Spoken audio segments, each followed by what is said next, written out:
Here at CRM Science, we've had a long and fruitful relationship with the National Organization of Retirement Communities. Think the most vulnerable population to COVID-19, as well as frontline medical workers who have to support those people.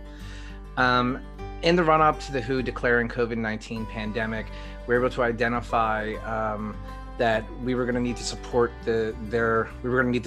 them throughout this pandemic technologically to make their jobs and lives a little bit easier. So as the quarantine began, our client was faced with a number of very specific challenges, not only in safety, but in compliance with the different reporting needs for both state and federal governments.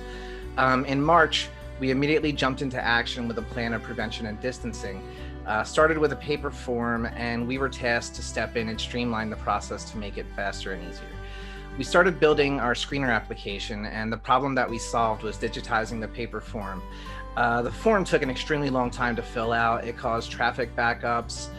It jammed the streets. It introduced a lot of danger with prolonged exposure in lobbies where people were waiting to fill the form out and standing there and doing it. With the screener application, we allowed for the collection of data quickly and digitally through an iPad so that we spread up the process, cleared the traffic, minimized gatherings in the lobbies, and we were able to build something flexible enough that we could quickly change the persona between employee, visitor, or resident, the questions that were asked, and the decision logic behind allowing or disallowing entry as the regulations were changing and our client was required to provide different data.